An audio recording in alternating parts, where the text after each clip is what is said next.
Hello and welcome back to study Saurabh YouTube channel. आज के इस वीडियो में हम बिहार ऑल एग्जामिनेशन पीवाईक्यू में जो बायोलॉजी की सीरीज चला रहे हैं उसको हम कंटिन्यू करेंगे। ये इसका पार्ट नंबर 7 है। इससे पहले मैंने ऑलरेडी 6 पार्ट है उन तक अपलोड कर दिया है। तो आज जो 7वां पार्ट है उससे कंटिन्यू करते हैं। पहला जो सवाल है 7वां पार्ट का वो ऑर्निथोलॉजी के बारे में पूछ रहा है। तो वो वर्ड की स्टडी को ऑर्निथोलॉजी बोला जाता है। आसान सा सवाल है। दूसरा आपको पूछा जा रहा है, ऑप्शंस को देख लेते हैं। जो लीव्स होती हैं, जो पत्तियां होती हैं, उन पत्तियों की जो स्टडी होती है उनको क्या कहा जाता है? तो या तो आप इसको वनस्पति विज्ञान के अंतर्गत ही रखोगे, तो ये आपको जो है वो बोटनी बोल लो या फिर फाइटोलॉजी कह लो। ठीक है, फाइटोलॉजी। या तो फाइटोलॉजी बोल लो या बोटनी बोल लो, नो इशू। बोन्स जो है उनकी स्टडी को हम क्या बोलते हैं? तो बोन्स की स्टडी जो होती है उसको ओस्टियोलॉजी बोलते हैं, क्योंकि उसकी जो बेसिक सेल होती है वो ऑस्टियोक्लास्ट होती है। इस कारण से ही होती है, आगे पढ़ेंगे कभी। बाकी स्केलेटन सिस्टम में मैंने अपनी क्लास में बताया है। तो ऑस्टियोलॉजी, ये हो गया ऑस्टियोलॉजी। बर्ड्स मैंने बता दिया है, तो ये आपको ध्यान रखना होगा। बाकी भारत का जो वर्ल्ड मैन ऑफ इंडिया है वो किनको कहा जाता है? तो वो सलीम अली को कहा जाता है। भारत के सबसे प्रसिद्ध जो ऑर्निथोलॉजिस्ट हैं वो यही हैं। और सलीम अली बर्ड सेंचुरी जो है वो कहाँ है, आप मुझे बता सकते हो? भारत का जो नेशनल बर्ड होता है वो पोवा क्रिस्टेसस। ठीक है, पोवा क्रिस्टेटस, यही याद रखना है। मोर से ज्यादा यही पूछा जाएगा इसका वैज्ञानिक नाम। हाँ, दूसरा आपसे क्या सवाल पूछा जा सकता है? आपसे पूछा जा सकता है कि जो एग्स होती है, जो अंडे होते हैं, इन अंडों की जो स्टडी होती है उनको क्या कहा जाता है? तो अंडों की स्टडी को बोला जाता है ओलोजी। ओलोजी, ठीक है, अंडों की स्टडी को। उसके बाद जो पक्षी जो होते हैं उन वो घोंसले बनाते हैं, तो उनकी जो नेस्ट होती है, उनके जो घोंसले होते हैं, उन घोंसलों की स्टडी को क्या बोलते हैं? तो घोंसले की जो स्टडी होती है उसको कैलियोलॉजी कहा जाता है। उसको कैलियोलॉजी बोला जाता है। तो ये आपको ध्यान रखना होगा। नेक्स्ट सवाल की ओर बढ़ते हैं। सवाल है कि what type of reproduction occurs in Plasmodium? Plasmodium जो है उसमें किस प्रकार का प्रजनन जो है वो पाया जाता है? ये सवाल आपसे पूछा जा रहा है। पहली बात कि ये जो प्लाज्मोडियम है वो है क्या? तो प्लाज्मोडियम जो है वो एक यूनिसेलुलर प्रोटोजोआ है। ठीक है, ये क्या है? एक कोशिकीय एक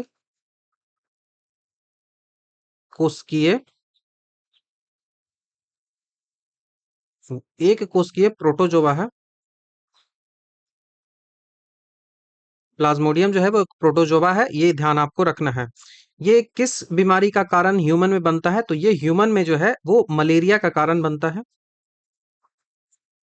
मलेरिया का कारण जो है वो ह्यूमन में बनता है प्लाज्मोडियम। यूनिसेलुलर कहने का मतलब कि इसमें केवल और केवल एक सेल जो है वो होता है। ठीक है, अब जो रिप्रोडक्शन होता है पूरे जीव में वो दो प्रकार से होता है। एक होता है सेक्सुअल और दूसरा होता है असेक्सुअल। तो असेक्सुअल जो रिप्रोडक्शन होता है वो कई सारे पार्टों में डिवाइड होता है।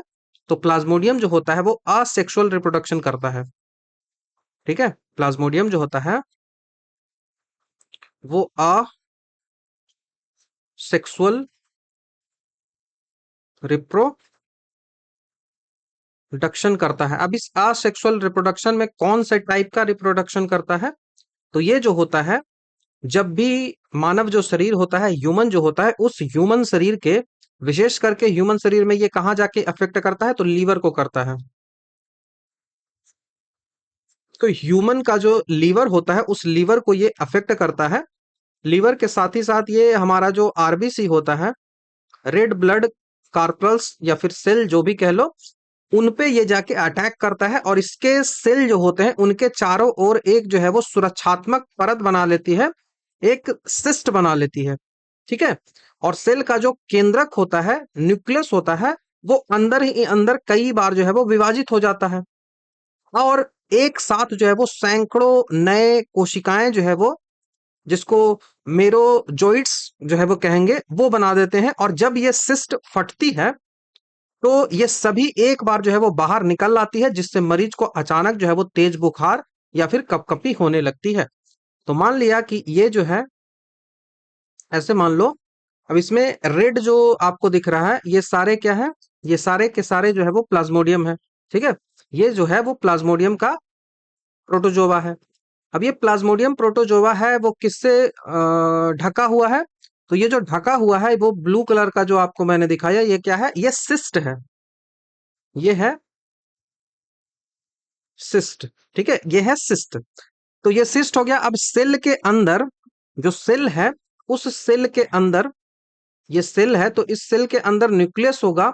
उस न्यूक्लियस के अंदर कई बार ये सेल डिवीजन होगा, और सेल डिवीजन के साथ ही साथ क्या नया न्यू सेल्स बना देंगी, न्यू सेल्स बना देंगे। और उन न्यू सेल्स को क्या बोलेंगे? उन न्यू सेल्स को बोलेंगे मेरोजोइट्स।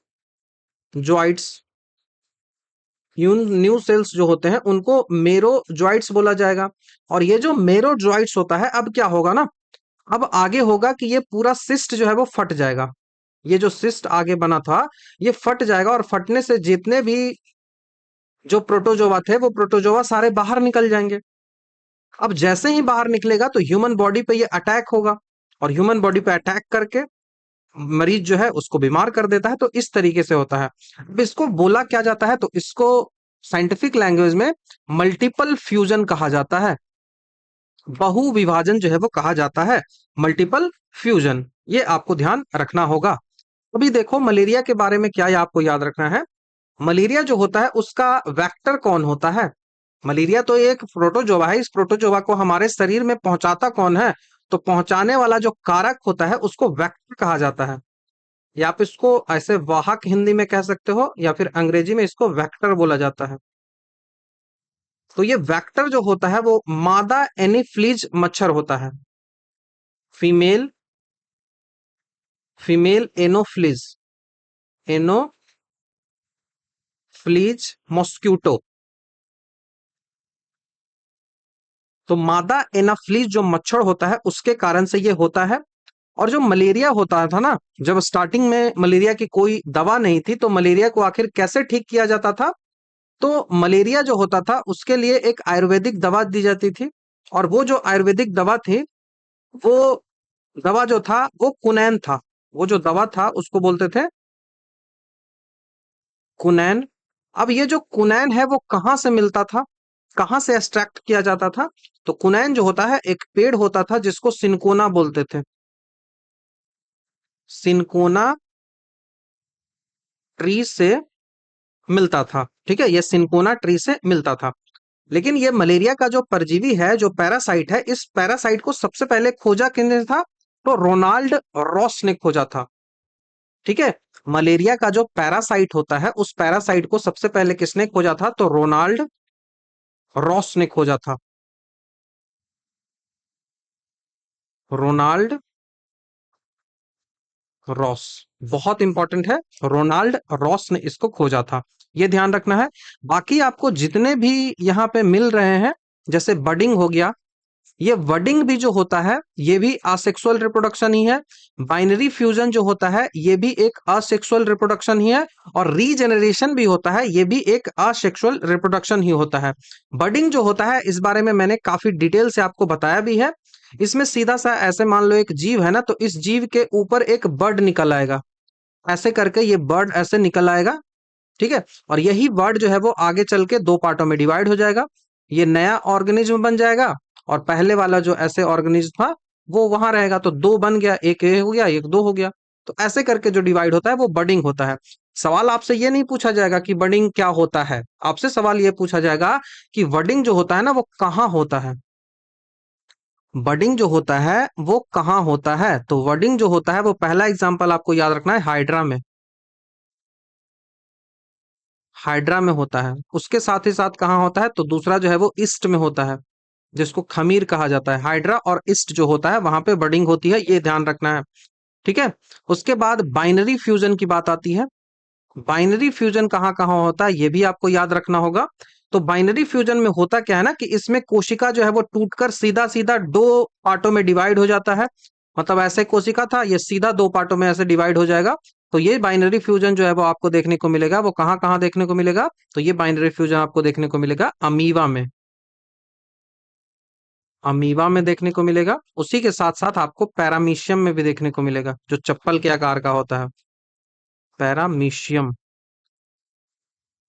ठीक है, तो ये पैरामीशियम में भी देखने को आपको मिलता है। उसी के साथ साथ ये जो है वो लिस्मैनिया में मिलता है।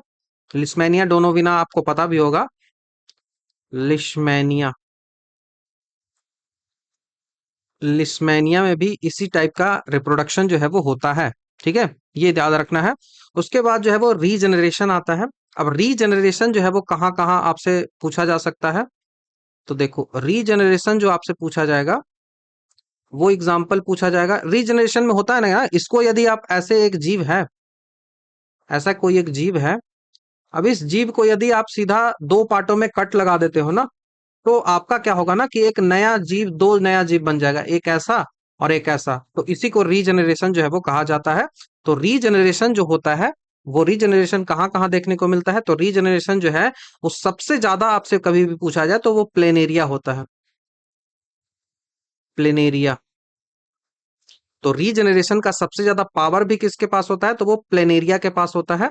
उसके साथ ही साथ आपको हाइड्रा में भी रीजनरेशन का पावर होता है। हाइड्रा में खून नहीं होता है, ये भी आपको ध्यान रखना होगा। हाइड्रा में भी रीजनरेशन का पावर जो है वो होता है।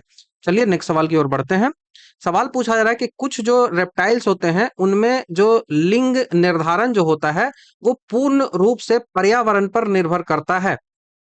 कुछ ऐसे रेप्टाइल्स आपको देखने को मिलेंगे जिनका यदि सेक्स को यदि डिटरमाइन करना है तो वो टोटली डिपेंड करता है एनवायरनमेंट पे। अब इसको आप कैसे ऑब्जर्व कर सकते हो? इसको आप कैसे एब्जॉर्ब कर सकते हो? देखो देखो, तापमान जो होता है, टेम्परेचर डिपेंडेंट सेक्स डिटर्मिनेशन यहाँ पे होता है। ठीक है, यहाँ पे जो होता है वो टेम्परेचर डिपेंडेंट सेक्स डिटर्मिनेशन होता है। तो इसको आप लिखोगे temperature, temperature dependent sex determination. तो टेम्परेचर डिपेंडेंट सेक्स डिटर्मिनेशन, इसको टीएसडी कहा जाता है। ठीक है, टेम्परेचर डिपेंडेंट सेक्स डिटर्मिनेशन, यह जो होता है वो प्रकृति का एक बहुत ही इम्पॉर्टेंट आपको एक फैक्ट मिलता है, जो कि आपको आश्चर्यचकित कर सकता है। जो भी आपको इंसान हो गया या फिर पक्षी हो गया, उनमें सेक्स जो होता है, लिंग जो होता है, वो क्रोमोसोम के द्वारा तय किया जाता है। जैसे एक्स क्रोमोसोम हो गया, वाई क्रोमोसोम हो गया, डब्ल्यू क्रोमोसोम हो गया, ये सब होता है ना। लेकिन जो रेप्टाइल्स होते हैं, खास करके मगरमच्छ हो गया, कछुआ हो गया, रेप्टाइल्स जो ये सब आते हैं, इनमें सेक्स क्रोमोसोम होते ही नहीं है। तो सीधी सी बात ये आपको याद रखनी है कि रेप्टाइल्स जो होते हैं उनमें सेक्स क्रोमोसोम नहीं होता है। तो आखिर इनमें सेक्स का डिटर्मिनेशन आखिर कैसे होगा? तो इनमें जो है वो, जो नर के अंडे होते हैं ना, जो मेल के अंडे होते हैं, वो निकलेगा या फिर फीमेल का अंडा निकलेगा, ये किस बात पे डिपेंड करता है? तो ये जो है वो डिपेंड करता है कि अंडे को किस टेम्परेचर में जो है वो इंक्यूबेट किया गया है। ठीक है, अंडा जो होता है उसको किस टेम्परेचर पे इंक्यूबेट किया गया है, तो ये डिपेंड करता है सीधा सीधा टेम्परेचर पे, कि एग जो होगा उसको किस टेम्परेचर पे इंक्यूबेट किया गया है। इंक्यूबेट मतलब सेया, सेना, जो अंडे को सेती है ना माँ, उसको बोलते हैं इंक्यूबेट, इंक्यूबेट। तो किस टेम्परेचर पे इंक्यूबेट किया गया है, इस आधार पर यह निर्भर करेगा कि ये मेल होने वाला है या तो फीमेल होने वाला है। ठीक है, मेल होने वाला है या फीमेल होने वाला है, ये इसी पे डिपेंड करेगा। ठीक है, जैसे आप उदाहरण स्वरूप ले कछुआ, तो कछुआ में यदि तापमान गर्म होता है तो फीमेल पैदा होती है, और यदि टेम्परेचर ठंडा होता है तो वो मेल पैदा होता है। मगरमच्छ में यह प्रक्रिया जो है वो सीधा उल्टा हो जाता है। तो ये सब थोड़ा सा टफ तो होगा, लेकिन मैं यहाँ पे लिख देता हूं। तो पहला आपको उदाहरण क्या लिखना है? पहला आपको लिखना है मगरमच्छ वाला। ठीक है, पहला आपको लिखना है, पहला टर्टल लिख लो और इसका स्क्रीनशॉट ले लीजिएगा, ये रहता नहीं है पीपीटी में। टर्टल मतलब कछुआ। ठीक है, कछुआ। कछुआ का एग है, कछुआ का एग है। अब इस एग में टेम्परेचर जो है वो उस पर डिपेंड करेगा मेल या फीमेल। तो टेम्परेचर जो है वो हाई है, टेम्परेचर जो है वो लो है। तो यदि हाई टेम्परेचर होता है, यदि तापमान जो है वो उच्च होता है, गर्म होता है, तो वो जो है वो फीमेल होगी। और यदि लो टेम्परेचर होगा, इसका मतलब जो होगा वो मेल होगा। ठीक है, इसका मतलब मेल होगा। अब इसी का उल्टा जो है वो मगरमच्छ में होता है। उल्टा जो है वो किस में होता है, तो वो क्रोकोडाइल में होता है, मगर मच्छ में होता है। तो ये ध्यान आपको रखना होगा। ऐसे सवाल सामान्यतः कम ही पूछे जाते हैं, लेकिन ध्यान रखिएगा। ग्लोबल वार्मिंग का इन सब पे बहुत ज्यादा इफेक्ट पड़ेगा। आप समझ सकते हो कि ग्लोबल वार्मिंग के कारण समुद्र जो तट होते हैं, उनकी रेत जो है वो धीरे धीरे जो है वो गर्म हो रही है। इस कारण से जो सी टर्टल होती हैं, सी टर्टल की जो आबादी है उसमें लगभग 90% जो है वो केवल और केवल फीमेल पैदा हो रही है, जिस कारण से उनके विलुप्त होने का खतरा जो है वो मंडरा रहा है, क्योंकि वो रिप्रोडक्शन कर ही नहीं पाएगी ना बिना मेल के। तो ये समस्या है। ठीक है, इसको स्क्रीनशॉट ले रख सकते हो, मैं हटाता हूं इसको। समझ में आपको आया होगा। तो इसका आंसर जो है वो क्या होगा, तो इसका आंसर जो होगा कि लिंग निर्धारण जो है वो निषेचित अंडे के उष्मायन ताप पर निर्भर करता है। कि फर्टिलाइज एग है, वो इंक्यूबेशन उसका जो होगा वो टेम्परेचर क्या होगा उस समय, इंक्यूबेशन टेम्परेचर होगा, उस पर आधारित होता है। तो ऑप्शन नंबर सी आपको ध्यान रखना होगा, बहुत इंपॉर्टेंट है। ठीक है, जो अनुवांशिकता पे निर्भर करने की जो बात ऑप्शन ए में कही गई है, ये मनुष्य और पक्षियों में देखने को मिलता है। ठीक है, अनुवांशिकता जैसे एक्स एक्स क्रोमोसोम हो गया, एक्स वाई क्रोमोसोम हो गया। जो पक्षी होता है उनमें जेड जेड क्रोमोसोम होता है, जेड डब्ल्यू क्रोमोसोम होता है। ठीक है, जो बर्ड्स होती हैं उनमें ये बताया है मैंने, फिर से नहीं रिपीट करूंगा। जन्म के बाद जो है वो बोल रहा है कि लिंग बदल जाता है, अपना लिंग जो है वो बदल सकता है, नवजात पर्यावरण के अनुसार अपना लिंग बदल सकता है। ये कहाँ पे देखने को मिलता है, तो कुछ ऐसी भी मछलियां देखने को मिलती हैं जो जन्म के बाद अपना सेक्स को चेंज कर लेती हैं। कुछ मछलियां जैसे क्राउन फिश, क्लाउन फिश जो होता है वो अपने जीवन में अपना लिंग जो है वो बार बार बदल सकती है। इसको जो है वो सिक्वेंशियल हरमै हरमैफ्रोडिटोज कहते हैं। ठीक है, तो ये जो है वो लिंग बदल सकती है, इसको क्या बोला जाता है, इसको बोला जाता है सिक्वेंशियल हरमैफ्रो हरमैफ्रोडिटिज्म, डिटिज्म, हर्मैफ्रोडिटिज्म। तो सिक्वेंशियल हर्मैफ्रोडिटिज्म जो है वो होता है, कुछ मछलियों में होता है, खास करके। एग्जाम्पल के रूप में आप जो है वो कौन सा लिखोगे, तो एग्जाम्पल के रूप में आप क्लाउन फिश लिख सकते हो, CLOWNFISH, क्लाउन फिश। दूसरे जानवरों की उपस्थिति से क्या इस पे कोई फर्क पड़ता है, तो कुछ समुद्री जीव जैसे कि कुछ कृमि जो होते हैं, वॉर्म जो होते हैं, उनमें लिंग निर्धारण जो है वो आपस की मादाओं की उपस्थिति पर भी निर्भर करता है। तो ये उतना इंपॉर्टेंट तो है नहीं। नेक्स्ट सवाल की ओर बढ़ते हैं। सवाल है कि निम्नलिखित में से किसके शरीर में एक चक्र में केवल एक बार ही रुधिर जो है वो हृदय में जाता है।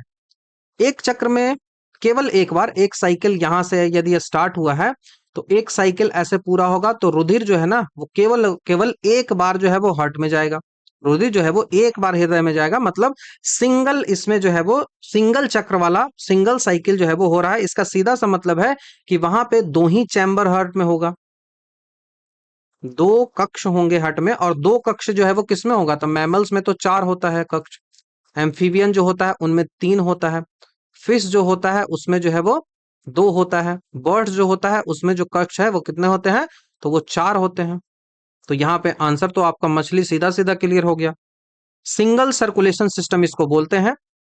मछली के हृदय जो होता है उसमें दो चैम्बर्स होते हैं, एक आर्टिकल होता है, आर्टिकल बोल रहा हूँ, एक आलिंद होता है, ऑरिकल होता है, और दूसरा जो है वो वेंट्रिकल एक निलय होता है। ठीक है, इसमें सीधा सीधा शुद्ध शरीर का जो अशुद्ध डीऑक्सीजनेटेड ब्लड जो होता है वो हृदय में आता है और हृदय से गलफड़े में पंप करता है, जिससे गिल्स में जो है वो रक्त में ऑक्सीजन मिल जाता है और वहां से ये सीधे पूरे शरीर में चला जाता है, वापस दोबारा नहीं आता, लेकिन ह्यूमन में आता है दोबारा भाई।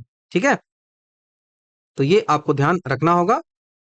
अब देखिए, चूंकि मछली जो होता है उसका हृदय केवल और केवल कार्बन डाइऑक्साइड युक्त अशुद्ध रक्त को ही पंप करता है, इस कारण से इसको जो है वो वीनस हार्ट भी कहा जाता है। मैंने जब अपना क्लास बताया था सर्कुलेशन सिस्टम वाला, तो वहां पे बताया था कि मछलियों का जो हार्ट होता है वो कैसा होता है, तो उसको बोलते हैं Venus, venous heart. Venous heart, venous heart मतलब सीरा परक हृदय, सीरा परक हृदय। ठीक है, सीरा परक हृदय इनको कहा जाता है, ये आपको ध्यान रखना होगा। और जो स्तनधारी होते हैं वो 4 चैम्बर है, इसका सीधा सा मतलब है कि वहां पे जो है वो वार्म ब्लडेड एनिमल वो हो जाएंगे, वार्म ब्लडेड हो जाएंगे, ये ध्यान रखना है। और वार्म ब्लडेड हो जाएंगे, दोहरा परिसंचरण तंत्र होता है, डबल सर्कुलेशन सिस्टम पाया जाता है, इसका सीधा सा मतलब है कि ब्लड जो है वो 2 बार हृदय में जाता है, एक बार शुद्ध रूप में और फिर से जो है वो फेफड़ा से शुद्ध लेकर वापस हृदय में चला जाता है। और यहाँ पे ब्लड जो है वो शुद्ध और अशुद्ध एकदम अलग होता है, वो एक दूसरे से कभी नहीं मिलता है, ये भी आपको ध्यान रखना है। जो एम्फीबियन होता है वहां पे इनकम्प्लीट डबल सर्कुलेशन होता है, क्योंकि वो 3 कक्षीय होता है, ऐसे उनकी हृदय जो है वो होती है, ऐसे होगा, 1 2 3 ऐसे होता है। तो यहाँ पे एक बार तो मिलेगा ही ना, यहाँ पे डीऑक्सीजनेटेड ब्लड ऑक्सीजनेटेड ब्लड दोनों यहाँ पे मिल जाते हैं, लेकिन ह्यूमन में तो ऐसा होता नहीं है ना, वो कभी नहीं मिलते हैं। नेक्स्ट सवाल की ओर बढ़ जाते हैं। बाघ का वैज्ञानिक नाम तो पैंथा टिग्रिस, पैंथेरा टिग्रिस आपको पता है। बायो जो नोमेनक्लेचर होता है, बाइनोमियल नोमेनक्लेचर होता है, वो कैरोल लिनियस के द्वारा दिया गया था। इसमें पहला जो है वो वंश होता है, दूसरा जो है वो स्पीसीज होता है। तो यहाँ पे जो टाइगर होता है उसका वंश जो है वो पैंथेरा है, और इसकी जो प्रजाति जो है वो टिग्रिस है, इस कारण से उसका नाम जो है वो पैंथेरा टिग्रिस हो गया। ठीक है, पैंथेरा टिग्रिस हो गया। आपको पता है जो प्रोजेक्ट टाइगर है वो भारत में बाघों की विलुप्तता को बचाने के लिए चालू किया गया था, वो 1973 में। प्रोजेक्ट टाइगर, प्रोजेक्ट टाइगर जो है वो 1973 में जो है वो लॉन्च किया गया था। बाघ जो है वो भारत का नेशनल एनिमल है। 1973 से पहले भारत का राष्ट्रीय पशु जो था वो कौन सा था, तो वो शेर था। अंतर्राष्ट्रीय बाघ दिवस जो है वो 29 जुलाई को मनाया जाता है, 29 जुलाई। क्या आप मुझे बता सकते हो कि बिहार में बाघों की संख्या कितनी है? बिहार में बाघों की संख्या कितनी है, ये आपका क्वेश्चन है, आप मुझे बताओ आंसर इसका। ठीक है, आपको पैंथेरा लियो जो दिख रहा है, option number B Panthera leo, ये क्या है, तो पैंथेरा लियो जो होता है वो लायन का है, लायन मतलब शेर का है। ठीक है, उसके बाद आपको जो दिख रहा है यहाँ पे केनिस ल्यूपस, कैनिस ल्यूपस, ये कैनाइन, कैनाइन कैटेगरी का जो भी आ जाएगा वो सारा का सारा जो होगा वो कैनाइन कैटेगरी, जैसे कुत्ते हो गए ये सब कैनाइन में आता है ना, तो ये जो है वो यहाँ पे कैनिस जो ल्यूपस है वो भेड़िया होता है, वुल्फ, वो वुल्फ हो गया। ठीक है, वैज्ञानिक नाम है, कुत्ते का जो वैज्ञानिक नाम होता है वो कैनिस ल्यूपस फेमिलिरीज होता है। ठीक है, उसी टाइप का जिनके जो नुकीले दांत होते हैं ना, कैनाइन जो जिनका ज्यादा बड़ा होता है उनको कैनियस वो आप कहोगे। ठीक है, उसके बाद लास्ट जो है वो एसिनोनिक्स जुबेटस है। एसिनोनिक्स जुबेटस जो है ये किसका है, तो ये जो है वो चीता का होता है। चीता जो होता है वो कैट फैमिली में आता है। पृथ्वी पर सबसे तेज दौड़ने वाला जो जानवर है, जमीनी जानवर है, वो चीता ही है, ये भी आपको ध्यान रखना होगा। नेक्स्ट सवाल की ओर बढ़ते हैं। चमगादड़ तथा पक्षी के पंख जो है वो कैसे होते हैं? विंग्स ऑफ वैट, चमगादड़ और बर्ड्स जो होते हैं उनके पक्षी, क्योंकि चमगादड़ क्या है, चमगादड़ एक मैमल है, ये आपको ध्यान रखना होगा। तो ये एनोलॉगस अंग है, एनोलॉगस अंग, एनोलॉगस ऑर्गेन। समझते हैं, डिटेल से समझते हैं। देखो, क्षमावृत्त या फिर समरूप जो अंग होते हैं, क्षमावृत्त या फिर समरूप जो अंग होते हैं, वो उसको समझना जरूरी होता है। तो जीव विज्ञान में जो इवोल्यूशन होता है उसमें वे अंग जिनका जो सेम फंक्शन होता है, लेकिन उनका जो उत्पत्ति हुआ है, उनका जो ओरिजिन है, या फिर उनकी जो आंतरिक जो संरचनाएं होती हैं, इंटरनल जो उसका स्ट्रक्चर होता है वो अलग अलग होता है, तो उन्हें जो है वो क्षमावृत्त अंग जो है वो बोला जाता है, एनालॉगस ऑर्गन जो है वो बोला जाता है। इसका क्या दो चीजें याद रखना है? तो पहला आपको याद रखना है कि वो जो होता है वो सेम फंक्शन, सेम फंक्शन होना चाहिए, समान कार्य जो है वो होना चाहिए। और इसका दूसरा जो होता है वो क्या होना चाहिए? कार्य तो समान करना चाहिए लेकिन डिफरेंट ओरिजिन उसका होना चाहिए। ठीक है, उसका जो उत्पत्ति होगा वो अलग होना चाहिए। उत्पत्ति और आंतरिक संरचना जो होती है वो अलग अलग होती है। तो डिफरेंट, डिफरेंट क्या होना चाहिए? तो origin and structure, different origin है उसके साथ साथ डिफरेंट जो है वो उसका स्ट्रक्चर है। स्ट्रक्चर, स्ट्रक्चर मतलब उसका क्या है? संरचना। और ओरिजिन मतलब उसका जो है वो क्या है? वो उत्पत्ति है। ठीक है, उसका उत्पत्ति जो है वो, ओरिजिन जो है वो डिफरेंट है। तो ये ध्यान रखना है, बहुत ऐसे सवाल जो है वो पूछे जाते हैं। तो ऑप्शन नंबर बी ध्यान रखिएगा। तो पक्षी और चमगादड़ के जो पंख है, बर्ड और बैट जो है उसके विंग है, दोनों का काम उड़ना ही है। इनका विंग जो होता है उसका काम क्या है? उनका काम उड़ना ही है। तो सामान्यकार हो गया। लेकिन पक्षी के जो पंख होते हैं वो हड्डियों के ऊपर जो पंख होते हैं फिदर्स के बने होते हैं, जबकि चमगादड़ के पंख होते हैं उनकी लंबी उंगलियों से पीच त्वचा के खींचने, स्किन फ्लैप या फिर पैटागियम से बने होते हैं। तो ये आपको याद रखना है। बैट का जो पंख होता है जो किससे बने होते हैं? तो बैट का जो पंख होता है वो स्किन, स्किन फ्लैप, या तो आप इसको कह लो स्किन फ्लैप बोल लो या फिर आप इसको बोल लो पैटागियम। और हिंदी में मैं बात करूं तो सीधी सी बात है कि चमगादड़ के जो पंख होते हैं उंगलियों के बीच त्वचा को खींचने से बनता है, उंगलियों के बीच त्वचा को खींचने से बनता है। वहीं जो बर्ड्स होती हैं, जो बर्ड्स होती हैं उनके यदि हम पंख की बात करें तो बर्ड्स के पंख जो होती है वो पंख जो होती है वो हड्डियों के ऊपर जो पंख होती हैं फिदर से बने हुए होते हैं। वो जो है वो फिदर्स से बने हुए होते हैं। तो दोनों में डिफरेंट है। ठीक है, दोनों डिफरेंट है। तो ये आपको ध्यान रखा है। अब इसी को जो है वो अभिसारी विकास जो है वो कहते हैं। ये जो डेवलपमेंट होता है इस डेवलपमेंट को क्या कहा जाता है? तो इस डेवलपमेंट को यहां पे लिख देता हूं। इस जो डेवलपमेंट होता है इस डेवलपमेंट को क्या कहा जाता है? अभिसारी विकास। ठीक है, अभिसारी विकास, कन्वर्जेंट इवोल्यूशन। इसका सीधा सा मतलब है कि डिफरेंट स्पेसीज जो है वो इन्वॉल्व होता है सिमिलर ट्रेल्स में to adapt the similar environments. ठीक है, तो ये जो हो गया convergent, convergent evolution, convergent evolution, अभिसारी विकास, अभिसारी विकास। इसका सीधा सा मतलब है कि जो डिफरेंट स्पेसीज होती है, विभिन्न प्रकार के जो जीव होते हैं, स्पेसीज होती हैं, वो इन्वॉल्व होते हैं सिमिलर ट्रेल्स में, सिमिलर ट्रेट्स में। किस लिए? ताकि वो अडेप्ट कर सके इन्वायरमेंट को, सिमिलर इन्वायरमेंट को अडेप्ट कर सके, इस कारण से। और उसी को बोला जाता है अभिसारी इवोल्यूशन, कन्वर्जेंट इवोल्यूशन। ये आपको ध्यान हो गया। उसके बाद बचा हुआ जो ऑप्शन है उसको समझते हैं। लेकिन ये समझ लीजिएगा कि चमगादड़ जो है वो पक्षी नहीं है, वो स्तनधारी है, एकमात्र स्तनधारी जो उड़ सकता है। अब उसके बाद आपका ऑप्शन कई सारे हैं। तो होमोलोगस के लिए सबसे पहले देखते हैं, होमोलोगस जो ऑर्गन होता है वो क्या होता है? तो होमोलोगस ऑर्गन वे अंग होते हैं जिनकी उत्पत्ति और संरचना जो है वो समान होती है। इनका जो ओरिजिन है, स्ट्रक्चर जो है, ये जो दोनों होता है वो सेम होता है, समान होता है।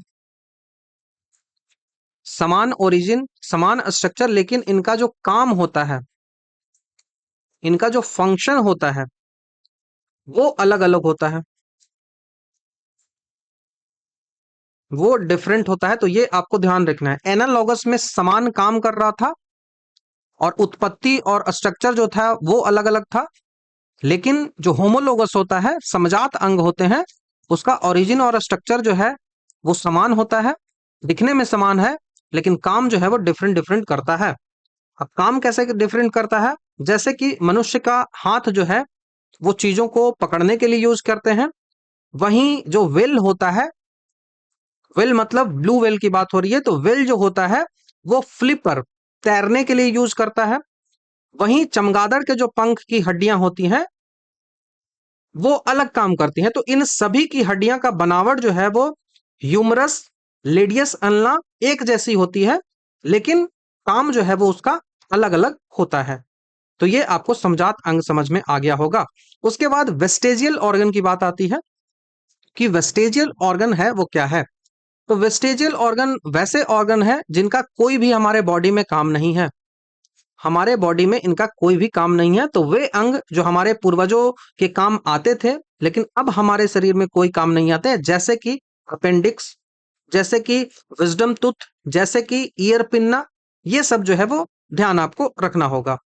वेस्टेजियल ऑर्गन। उसके बाद जो है वो कॉम्प्लेक्स ऑर्गन की बात होती है, तो ऐसा कुछ तो कोई विशेष जो है वो इवोल्यूशन से रिलेटेड ये नहीं है। नेक्स्ट सवाल की ओर हम बढ़ जाते हैं। जो जरूरी था उतना मैंने आपको बता दिया है। नेक्स्ट सवाल है कि अनुकूल परिस्थितियों में अमीबा जो है वो जनन करता है। तो अमीबा में जो जनन होता है वो कैसे होता है? ऑलरेडी हमने बताया है कि वो बाइनरी फ्यूजन होता है, सीधा दो पार्टों में डिवाइड हो जाता है। ऑप्शन नंबर बी, ठीक है। बाइनरी फ्यूजन जब पर्यावरण में पर्याप्त भोजन, पानी और सही तापमान होता है, फेवरेबल कंडीशंस होती हैं, तो एक सीधा वयस्क अमीबा जो है वो बीच में टूट जाता है और टू आइडेंटिकल जो है वो डॉटर सेल बना देती है। सीधी सी बात है। इस प्रक्रिया में केंद्रक दो भागों में बढ़ता है, उसको काइरोकाइनेसिस बोलते हैं, और फिर जो है वो साइटोप्लाज्म बढ़ता है, उसको साइटोकाइनेसिस कहा जाता है। तो काइरोकाइनेसिस ये बहुत इंपॉर्टेंट है, सेल डिवीजन जब आप पढ़ोगे ना तो इसको समझना होगा आपको। इसको बोल देते हैं काइरोकाइनेसिस, और दूसरा जो वर्ड होता है वो साइटोकाइनेसिस होता है। साइटोकाइनेसिस। साइटोकाइनेसिस जो होता है इसमें साइटोप्लाज्म का डिवीजन होता है, साइटोप्लाज्म डिवीजन। और यहीं काइरोकाइनेसिस होता है, वहां पे न्यूक्लियोप्लाज्म जो न्यूक्लियस होता है उसका डिवीजन होता है।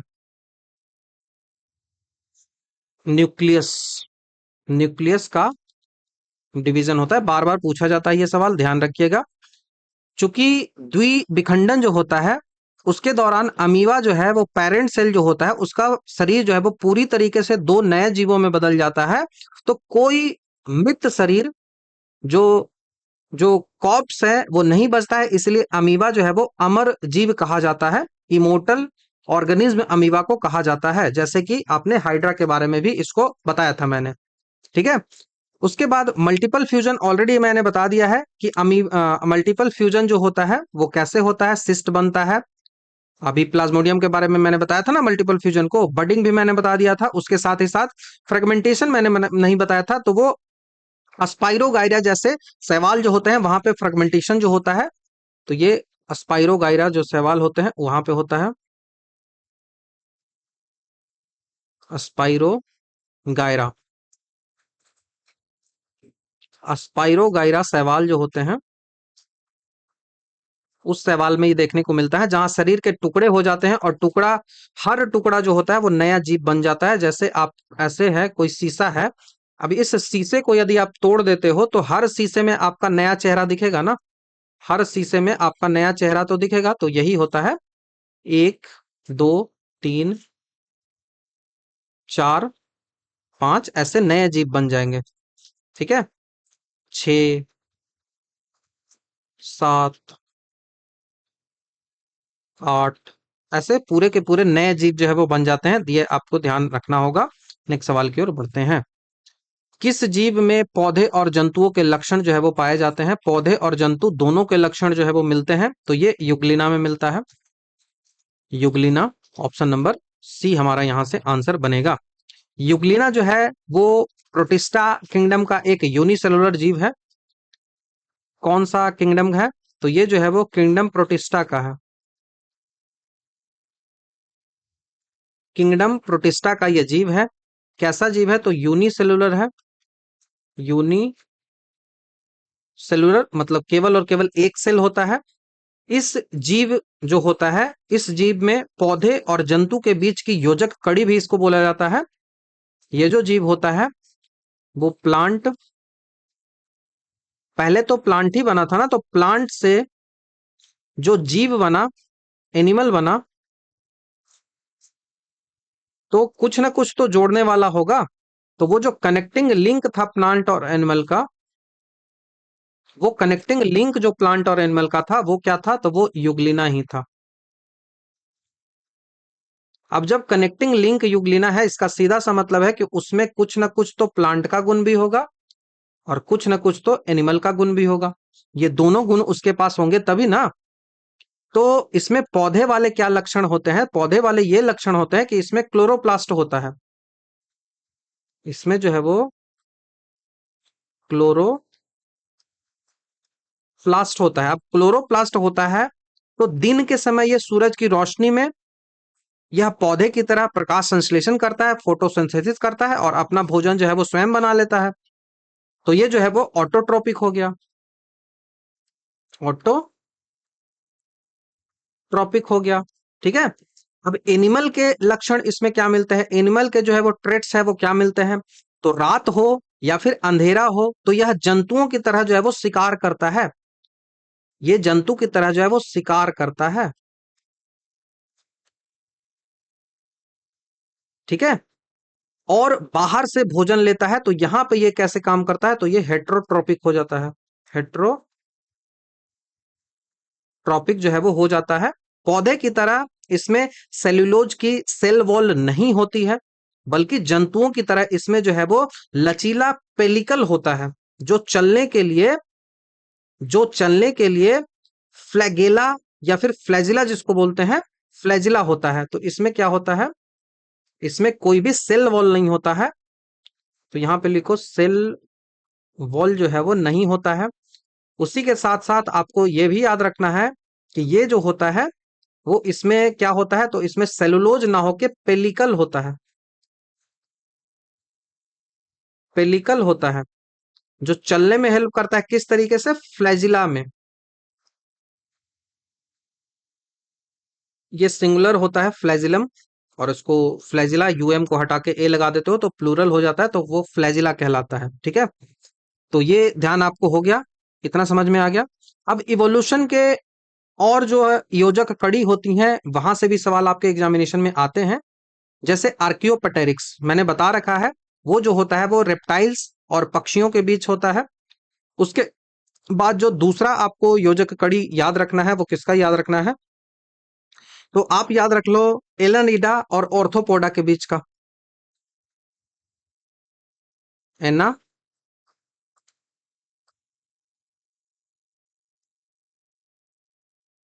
एनेलिडा और ऑर्थोपोडा के बीच का, ऑर्थ्रोपोडा। तो एनेलिडा और ऑर्थ्रोपोडा के बीच का जो लिंक होता है, उस लिंक को क्या कहते हैं, उसको जो है वो कहा जाता है पेरीपैटस। पेरीपैटस।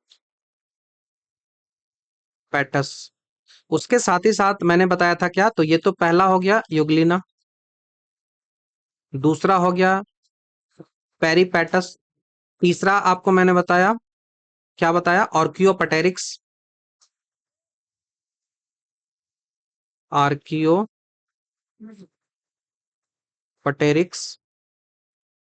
चौथा मैंने आपको बताया वायरस, लिविंग और नॉन लिविंग के बीच का होता है। ये ध्यान आपको रखना होगा। ठीक है। कुछ और जो ऑप्शंस बचे हुए हैं उनको डिस्कस कर लेते हैं। तो बैक्टीरिया बहुत बड़ा एक चैप्टर होता है, प्रोकैरियोटिक होता है, मोनेरा जगत में आता है, मोनेरा में आता है। ठीक है। मोनेरा अलग से भी दिया हुआ है। बैक्टीरिया और साइनोबैक्टीरिया का पूरा जो स्टडी होता है वो मोनेरा में ही आता है। माइकोप्लाज्मा की बात करें तो यह पृथ्वी की सबसे छोटी जो है वो जीवित कोशिका है। इसमें कोशिका भित्ति नहीं होती, यह बैक्टीरिया का ही एक प्रकार होता है माइकोप्लाज्मा। पीपीएलओ भी इसको कहा जाता है। नेक्स्ट सवाल की ओर बढ़ते हैं। सवाल है कि कीट किस प्रकार से सांस लेते हैं। इंसेक्ट्स जो होते हैं वो ब्रीद कैसे करते हैं। तो इंसेक्ट जो ब्रीड करते हैं वो स्पाइरिकल से करते हैं। हमने ऑलरेडी इस बारे में बता भी रखा है। कीट जो होते हैं जैसे कॉकरोच हो गया, चींटी हो गया, टिड्डा हो गया, उनमें सांस लेने के लिए नाक या फेफड़ा नहीं होता। उनके शरीर के बाहरी हिस्से जो होते हैं वो पेट और जो थोरेसिक वाला एरिया होता है, उनमें छोटे छोटे होल्स होते हैं, स्पोर्स होते हैं। इन्हीं स्पोर्स को जो है वो स्पाइरिकल्स कहा जाता है। श्वास रंध्र या फिर स्पाइरिकल्स इनको कहा जाता है, और इन्हीं से ये लेते हैं। और इस प्रकार का जो श्वसन होता है उसको ट्रैकियल ट्यूब जाल जो है वो ट्रैकियल ट्यूब जो उनमें होता है, उनमें सांस जो है वो सीधे प्रवेश कर जाती है और शरीर की हर कोशिकाओं तक पहुंच जाती है। अब चूंकि कीटों के पूरे शरीर में हवा जो है वो ट्रैकिया जाल के द्वारा ही जाता है, इस कारण से उनका जो खून होता है वो हीमोलिम्फ होता है, मतलब ऑक्सीजन से जाने का काम यहाँ पे कोई नहीं करता। हीमोलिम्फ के बारे में ऑलरेडी मैंने आपको काफी डिस्कस कर दिया है। यही कारण है कि कीटों के खून में हीमोग्लोबिन नहीं होता और उनका खून जो है वो लाल नहीं होता। कीटों का खून अक्सर जो है वो या तो उसमें कलरलेस होगा या फिर हल्का पीला टाइप से होगा। वो किस कारण से? तो हीमोलिम्फ के कारण से। ऑलरेडी हमने इस बारे में चर्चा कर रखी है। गलफड़ा की बात करें तो ये मछली, टैडपोल और कुछ जो जलीय ऑर्थोपोडा होता है जैसे कि झींगा, उनमें श्वसन का अंग होता है। नॉस्ट्रिल जो होता है वो मनुष्य हो गया, मैमल्स हो गया, बर्ड्स हो गया, रेप्टाइल्स हो गया, उनमें पाए जाने वाले नाक का जो छिद्र होता है वो होता है जो कि फेफड़े से सीधा जुड़ा हुआ रहता है। नेक्स्ट सवाल की ओर बढ़ते हैं।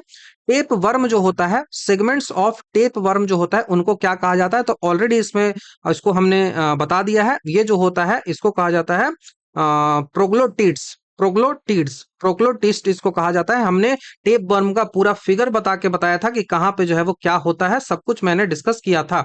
जो जो स्कोलेक्स था, स्कोलेक्स को मैंने बताया था कि ये जो होता है वो हेड होता है टेप वर्म का। स्कोलेक्स जो है वो हेड होता है। जो सिस्टी सर्कस जो होता है वो क्या होता है? सिस्टी सर्कस जो होता है उसका जो है वो जो पुअर में, पुअर बोल रहा हूँ, जो पिग में जो उसका लार्वा होता है, लार्वल स्टेज होता है, उसको सिस्टी सर्कस मैंने कहा था। और उसके साथ जो है वो उनको स्फीयर मैंने बताया था कि जब टेप वर्म के अंडे के अंदर पाया जाने वाला एक प्रारंभिक जो है वो स्ट्रक्चर होता है उसको बोला जाता है। ठीक है। सुअर के मांस से फैलता है तो पॉर्क टेप वर्म कहा जाता है। टिटेनिया सोलियम, इसके बारे में भी मैंने आपको बताया था, टीनिया सोलियम।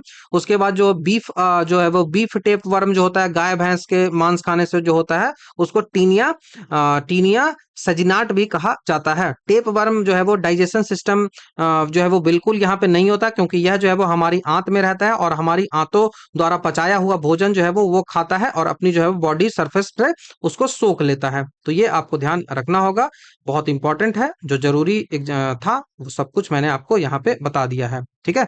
नेक्स्ट सवाल की ओर बढ़ते हैं। टीनिया सोलियम का जो है वो सामान्य रूप जो है वो क्या होता है? तो ये ऑलरेडी हमने डिस्कस कर रखा है। Option number B, pork tapeworm होता है। सब कुछ डिस्कस हो चुका है, यहाँ पे कुछ ऐसा नहीं बचा हुआ है। ठीक है। नेक्स्ट सवाल है वो रेडियस के बारे में है। रोडियस, रोडियस जो प्रजाति होती है वो माता पिता को देखभाल दर्शाती है। रोडियस स्पेसीज सोज पेरेंटल केयर कैसे करती है? तो ये मीठे पानी में शंबुक की जिम्मेदारी जो है वो हस्तांतरित करके, ठीक है, तो ये मीठे पानी में शंबुक की जिम्मेदारी जो होता है उसको हस्तांतरित करके, तो by transferring responsibility through the fresh water mussel. Option number A आपको याद रखना होगा। रेडियस जो होता है वो यह मीठे पानी का एक छोटा सा मछली है जिसे आम भाषा में जो है वो बिटर लिंज कहते हैं। इसको जो है वो क्या बोला जाता है? तो इसको आम भाषा में बोला जाता है बिटर लिंज। बिटर लिंज इसको कहा जाता है, ध्यान रखिएगा। अब ये जो बिटर लिंज होता है, ये प्रकृतिक में माता पिता की देखभाल पेरेंटल केयर का यह सबसे अजीब और जो है वो आश्चर्यचकित करने वाला एक उदाहरण होता है। मादा रेडियल मछली जो होता है उसके पास एक लंबा जो है वो ट्यूब होता है, ओबी पोस्टियर उसको कहते हैं। वो लंबा ट्यूब होता है और इस ट्यूब को एक जो है वो जीवित होता है वो मीठे पानी की सीप या फिर संबुक फ्रेश वाटर म्यूजल के शरीर या फिर गिल्स के अंदर डालती है और अपने अंडा वहीं दे देती है। ठीक है। वो अपना अंडा जो है वो वहीं दे दिया। अब नर मछली जो होता है वो सीप को, जो सीप होता है, सीप समझते हो ना, जहां से मोती निकलता है, ऐसे ओइस्टर, उस सीप के पास आकर अपने स्पर्म पानी में छोड़ देता है, जिससे सीप जो होता है वो सांस लेती है और समय जो है वो अंदर खींच लेती है। सांस जो लेती है तो उस समय जो है वो स्पर्म है उसको अंदर खींच लेगा और उसके बाद जो है वो अंडा जो है वो फर्टिलाइज हो जाता है। और इसी जो है वो सीप जो होता है म्यूजिल जो होता है वो अनजाने में ही उन अंडों को सुरक्षित करता है, और जब तक कि बच्चा बाहर ना आ जाए तब तक उनको जो है वो प्रोटेक्ट करके रखता है। तो ये हो गया सीप, ठीक है, ये हो गया सीप, ये हो गया सीप हो गया। और इधर जो आपको ऐसे दिख रहा है ये सारा क्या है, ये जो है वो सारा वाटर है, ठीक है, ये जो है वो क्या है, वाटर है, ये हो गया सीप, ठीक है। अब जो है वो फीमेल ने क्या किया है, फीमेल रोडियस ने क्या किया, फीमेल रोडियस ने किया कि अपना जो है वो एक ट्यूब था उसका, उसके पास एक लंबा ट्यूब होता है जिसको ओवी पॉइस्टर कहते हैं। इस ट्यूब के माध्यम से इस ट्यूब के माध्यम से क्या होता है, इस ट्यूब के माध्यम से जो जो जो अपना जो एग है उसको यहाँ पे डाल दिया। ये क्या है, ये जो है वो एग है उसका, उस एग को अंदर डाल दिया, ठीक है, किसमें, फ्रेश वाटर म्यूजल जो सीप होता है उसके शरीर में जो है वो अंदर डाल दिया। अब इसके अंदर अंडा चला गया है, ये ट्यूब जो है, इस ट्यूब का मैंने क्या नाम बताया, इस ट्यूब का मैंने नाम बताया ओवी पोसिटर, ठीक है, ओवी पोसिटर। इतना समझ में आ गया। अब देखो क्या हुआ कि मेल आया, मेल रोडियस आया। मेल रोडियस ने क्या किया कि अपना स्पर्म जो है वो यहां पे छोड़ दिया। मेल रोडियस ने क्या किया कि अपना स्पर्म जो है वो यहां पे छोड़ दिया, ठीक है, अपना स्पर्म जो है वो यहां पे छोड़ दिया। अब ये स्पर्म जो है, ये स्पर्म जो है वो जैसे ही सांस लिया तो ये स्पर्म जो है वो ओइस्टर के अंदर जो है वो चला गया, सांस लेने से, ब्रीदिंग से। और ये कहाँ पहुंच गया, तो ये जो है वो यहाँ पे पहुंच गया स्पर्म। ये जो स्पर्म है वो यहाँ पे पहुंच गया। उसी के साथ साथ जो एग होता है, वो एग जो है वो यहाँ पे पहुंच गया। अब ये दोनों ने मिलकर क्या किया, दोनों मिल गए, और दोनों मिलकर यहाँ पे जो है वो बच्चे तैयार हो गए। और इसको प्रोटेक्ट कौन कर दिया, तो ये जो प्रोटेक्ट किया वो सीप किया, प्रोटेक्ट जो किया वो सीप किया, जिसको ओइस्टर बोल लो या फिर म्यूजिल बोल लो। तो अनचाहे में ही उसको जो है वो प्रोटेक्ट करके रख लिया, ठीक है। तो ये कैसा है, तो ये जो रिलेशनशिप आपको दिख रहा है ये कैसा रिलेशनशिप है, तो ये सिम्बायोटिक रिलेशनशिप है। तो ये जो है वो सहजीवी संबंध होता है, ठीक है, या फिर परजीवी संबंध भी इसको कह सकते हो। इसको जो है वो परजीवी भी संबंध कहा जा सकता है, जहां मछली को तो फायदा होता है लेकिन सीप को कभी कभी नुकसान भी उठाना पड़ सकता है, इस कारण से परजीवी भी हो जाता है और सहजीवी भी हो सकता है जब फायदा हो जाता है तो, ठीक है। तो ये ध्यान आपको रखना होगा। समझ में इतना आ गया। कुछ और फैक्ट्स हैं जो आपको जानने की आवश्यकता है, जैसे कि घोंसला बनाकर कैसे पेरेंटिंग कौन करता है, तो इसको सिकल बैक जो मछली और कुछ कैटफिश जो है वो घोंसला बनाकर बच्चों की देखभाल करते हैं। तो ये कौन सा करता है देखभाल, स्टिकल बैक। उसी के साथ साथ कुछ छोटे छोटे मछली होते हैं वो भी।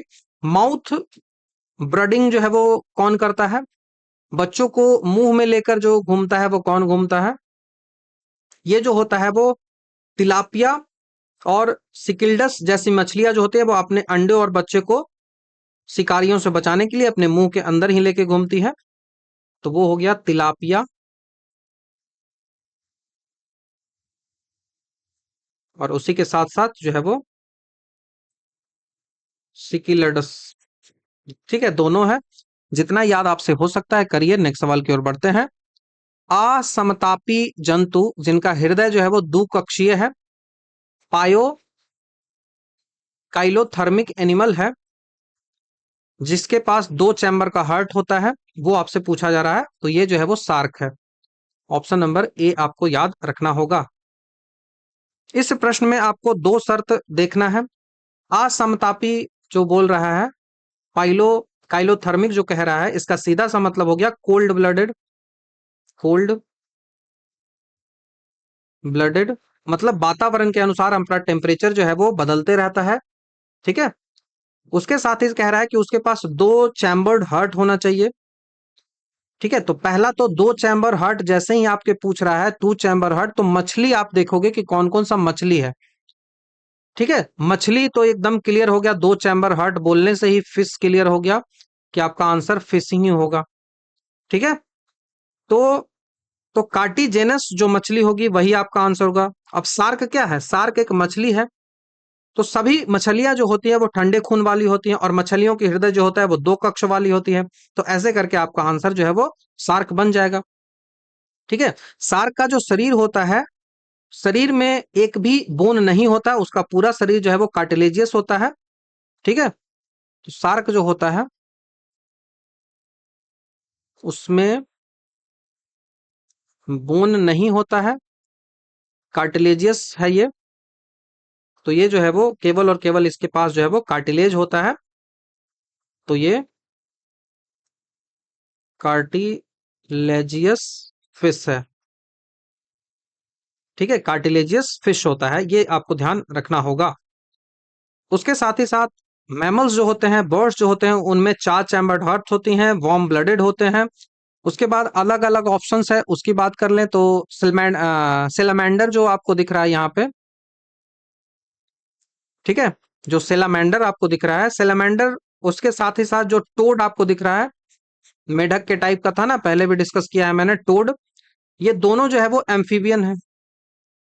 अब एम्फीबियन जैसे ही आपको आ गया कि ये एम्फीबियन है, एम्फीबियन जैसे ही है तो आपको तो पता होगा कि यहाँ पे तीन चैम्बर्ड होगा, तीन कक्ष वाला हृदय होगा। ठीक है। तीन कक्ष वाला हृदय होगा। टर्टल जो कछुआ है वो क्या है? तो टर्टल आपको पता है कि ये रेप्टाइल है। अब रेप्टाइल जैसे ही आपको मैंने कह दिया, इसका मतलब कि यहाँ पे दो कक्ष वाला हृदय है। रेप्टाइल मतलब दो कक्ष वाला हृदय है। तो यहाँ ठीक है, रेप्टाइल मतलब, लेकिन इनके हृदय, हाँ, रेप्टाइल मतलब तीन कक्ष वाला ही हृदय होता है। फिश के पास केवल जो होता है वो ये होता है। तो एम्फीबियन और रेप्टाइल तीन कक्ष वाला हृदय हो गया। ठीक है। उसके साथ ही साथ ये भी कोल्ड ब्लडेड होता है, ये ध्यान आपको रखना होगा। तो नेक्स्ट सवाल की ओर बढ़ते हैं। सवाल पूछा जा रहा है कि निम्न में से कौन सा कथन जो है वो मेढक के रक्त परिसंचरण तंत्र है उसके लिए सही है? Circulatory system of A frog, उसके लिए कौन सा सही है? फ्रॉग क्या है? एम्फीबियन है। एम्फीबियन है मतलब उसके पास तीन कोष वाला हृदय होगा, दो ऑरिकल होगा, और एक जो है वो वेंट्रिकल होगा। तो देखो कहाँ है, दो अलिंद है, एक जो है वो निलय है, तीन कोष वाला है। ऑप्शन नंबर बी हमारा यहाँ से आंसर हो जाएगा। ठीक है। ये आपको ध्यान रखना होगा। इसका जो निलय होता है, वेंट्रिकल होता है, उसमें शुद्ध रक्त होता है और अशुद्ध रक्त आपस में फिक्स मिल जाते हैं, फिक्स हो जाते हैं, ऐसे बताया था ना मैंने। ये यदि पूरा इसका चैम्बर है तो ये जो होता है वो क्या होता है? ये वेंट्रिकल होता है। और ये जो होता है वो राइट ऑरिकल हो गया, ये हो गया लेफ्ट ऑरिकल। और यहाँ दोनों जो होती हैं, यहाँ जो होती है वो ऐसे आया ब्लड, यहाँ से ऐसे आया ब्लड, और पूरा जो है वो मिक्स हो गया। ठीक है। पूरा जो है वो मिक्स हो गया। तो ऐसे करके ये चलता है, ध्यान आपको रखना होगा। डबल सर्कुलेशन सिस्टम जो होता है वो मेढक में पूर्ण जो है वो नहीं होता है, वहां पे इनकम्प्लीट डबल सर्कुलेशन होता है। आरबीसी जो होता है वो नॉन न्यूक्लिएटेड होता है। ठीक है। तो ये जो रक्त परिसंचरण तंत्र जो है वो बंद प्रकार का दोहरा परिसंचरण तंत्र होता है, ये दोहरा नहीं, इनकम्प्लीट दोहरा होता है। इनकम्प्लीट दोहरा होता है। आरबीसी नॉन न्यूक्लिएटेड होता है। तो ये जो इंसानों की तरह आरबीसी जो होता है उसमें न्यूक्लियस नहीं होता, लेकिन मेढक की जो आरबीसी होता है उसके न्यूक्लियस होता है। तो नॉन न्यूक्लिएटेड नहीं, ये न्यूक्लिएटेड होता है। ठीक है। न्यूक्लिएटेड होता है, ये आपको ध्यान रखना होगा, उसके पास न्यूक्लियस होता है। उसके बाद जो है वो पोर्टल सिस्टम की बात हो रही है, निवाहिका तंत्र की बात हो रही है। यकृत और वृक्क जो है वो निवाहिका तंत्र अनुपस्थित होता है। तो यह भी कथन गलत है, क्योंकि मेढक के शरीर में दोनों जो होता है हेप्टिक और रेनल पोर्टल सिस्टम है, वो बहुत अच्छी तरीके से पाया जाता है। हेप्टिक और रेनल दोनों पाया जाता है। तो नेक्स्ट सवाल की ओर बढ़ जाते हैं। अमीबा किससे भोजन करता है? तो स्यूडोपोडिया से करता है। ऑप्शन नंबर ए बहुत आसान है, स्यूडोपोडिया यूनिसेलुलर है। स्यूडोपोडिया से जो है वो अपना जो है वो भोजन लेता है, और इस पूरे जो प्रक्रिया होती है उस पूरे प्रक्रिया को जो है वो फैगोसाइटोसिस या फिर सेल ईटिंग जो है वो कहा जाता है। ये भी पूछा जाता है आपसे एग्जामिनेशन में, याद रखिएगा। पैरामीशियम जो होता है वो मुख से लेता है। माउथ जो होता है, पैरामीशिया नामक एक कोशिकीय जीव है, वो भोजन ग्रहण करने के लिए विशेष स्थान होता है, जिसको साइटोस्टोम जो है वो कहते हैं। साइटोस्टोम या फिर सेल माउथ कह लो। तो यहाँ पे माउथ जो होता है उसको साइटोस्टोम कह लो। साइटोस्टोम। कहाँ साइटोस्टोम होता है? तो ये पैरामीशियम में होता है। पैरामीशियम में होता है, ध्यान रखिएगा। स्किन से केचुआ अपनी त्वचा से सांस लेता है, भोजन नहीं करता है, ये ध्यान रखिएगा। एब्जॉर्प्शन की बात करें तो टेप वर्म जो होता है वो परजीवी हमारे आंत में रहते हैं, और त्वचा में पचा हुआ जो भोजन है उसको सिर्फ ऑब्जॉर्ब करते हैं। नेक्स्ट सवाल है कि निम्नलिखित में से कौन सा प्राणी जो है वो स्तनधारी नहीं है? स्तनधारी नहीं है, ये बात कही जा रही है। तो लिजार्ड जो है वो रेप्टाइल होता है। ऑप्शन नंबर डी आपको याद रखना होगा। ये मैमल नहीं है, ये कोल्ड ब्लडेड है। ये जो है वो ओवीपेरस है। इसका शरीर जो है वो उस पे स्कैल्स होते हैं, बाल यहाँ पे नहीं होता है। तो ये क्या है? सरीसृप है। सरीसृप है तो इसके पास क्या मिल रहा है? इसके पास जो है वो कोल्ड ब्लड मिल रहा है, ये कोल्ड ब्लडेड है। दूसरा इसके पास क्या मिल रहा है? ये अंडे दे रहा है, वो भी पैरस है। तीसरा इसके पास क्या मिल रहा है? तो तीसरा इसका शरीर जो होता है उस पे स्काल्स होते हैं। इसके शरीर पे स्काल्स होते हैं, हेयर नहीं होता है, ये ध्यान रखना है। बाघ जो है वो मैमल होता है। व्हेल जो है वो मैमल होता है, स्तनधारी है। चमगादड़ जो है वो मैमल होता है। नेक्स्ट सवाल की ओर बढ़ते हैं। कौन सा जंतु जो है वो चीर डिंबता दर्शाता है? Which animal shows नियोटेंसी? नियोटेंसी। नियोटेंसी की बात हो रही है, तो ये जो है वो एम बायोस्टोमा जो है वो दर्शाता है। एम बायोस्टोमा। सबसे पहले तो इसको समझना है, बहुत डिटेल से समझना है कि चीर डिंबता जो है वो कहलाता क्या है, नियोटेंसी जो है वो कहलाता क्या है। तो देखो, जीव विज्ञान की एक जो ये स्थिति होती है, इसमें जीव का जो लार्वा होता है, बच्चा जो होता है, वो एडल्ट बनता है। लार्वा जो होता है वही तो आगे चलकर एडल्ट बनेगा। मेटामॉर्फोसिस जब आप पढ़ोगे ना तो इस बारे में डिस्कस किया जाता है। तो बच्चा लार्वा जो है वो वही एडल्ट बनता है, और फिर जो है वो उसमें रिप्रोडक्शन करता है। लेकिन नियोटेनी जो होता है ना, उसमें लार्वा जो है, लार्वा वाले स्वरूप में रहते हुए ही यहीं पे जो है वो यौन रूप से सेक्सुअली जो है वो मैच्योर हो जाता है, और जो है वो प्रजनन करने लगता है। एडल्ट होने के बाद ही रिप्रोडक्शन करता है, रिप्रोडक्शन करता है। लेकिन ये जो नियोटेंसी वाला कंडीशन होता है उसमें लार्वा ही रिप्रोडक्शन करने लगता है, रिप्रोडक्शन जो है वो करने लगता है। तो यही कंडीशन ये होता है। ठीक है, ठीक है। लियोटेन नियोटेनी वाला में जो है वो सेक्सुअल मैच्योरिटी लार्वा स्टेज पे ही आ जाती है। तो ये आपको ध्यान रखना होगा। अब एम बायोस्टोमा जो है वो एक क्या है? एम बायोस्टोमा जो है वो एक सैलामेंडर है। एम बायोस्टोमा जो है वो एक सैलामेंडर है। क्या है? वो एक सैलामेंडर है। सैलामेंडर मतलब उभयचर है, एम्फीबियन है। अब ये जो होता है, इसका जो लार्वा होता है, जिसको एक्सोलोटल लार्वा जो है वो कहते हैं, यह लार्वा पानी में रहता है, गिल्स से सांस लेता है, लेकिन कभी मेढक की तरह एडल्ट नहीं बनता है। यह लार्वा अवस्था में ही बच्चे पैदा करता है। ठीक है, तो ये जो है वो लार्वा स्टेज में ही रिप्रोडक्शन करता है, रिप्रोडक्शन करता है। तो ये आपको ध्यान रखना होगा, सवाल पूछा जाएगा। ठीक है। अब जो एक्सोलोएटल लार्वा होता है। एक्सोलोएटल लार्वा में नियोटीन के कारण अक्सर पानी में आयोडीन की कमी या फिर थायरोक्सिन हार्मोन की कमी होती है, जो कि मेटामॉर्फोसिस के लिए जरूरी होता है। यह सवाल बीपीएससी एएसओ में पूछा गया था कि आयोडीन की कमी होती है, इस कारण से वो नहीं बन पाता है, एडल्ट नहीं बन पाता है, तो वो थायरोक्सिन हार्मोन की कमी हो जाती है, क्योंकि आयोडीन की कमी पानी में हो जाएगी। तो नियोटेनी जहां पे दिखता है एक्सोलोटल लार्वा में, वहां पे वो आयोडीन की कमी होती ही है, इस कारण से ही ये होता है। ठीक है, बाकी अदर ऑप्शन की बात करें, रेकोफेरस की जो रेकोफेरस है, रेकोफेरस जो है वो उड़ने वाला मेढक होता है, फ्लाइंग फ्रॉग है। ठीक है, इसके पैरों की उंगलियों के बीच जाल होता है जिससे यह ग्लाइड कर सकता है।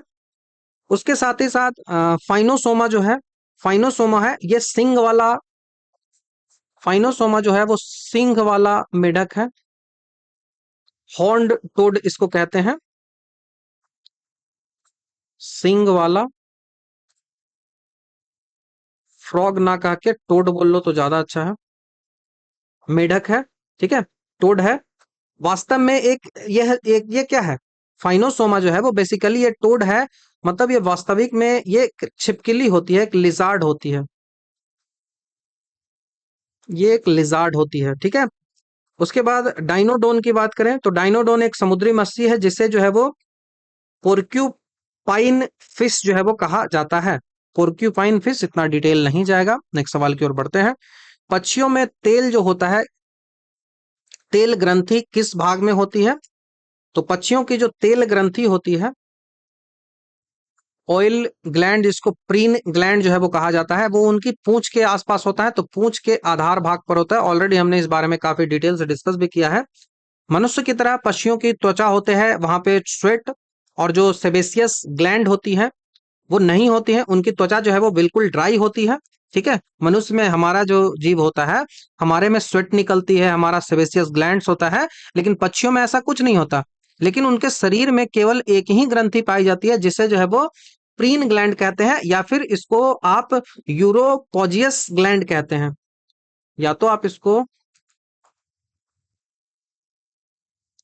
प्रीन बोल लो, या तो आप इसको यूरोपाइजियल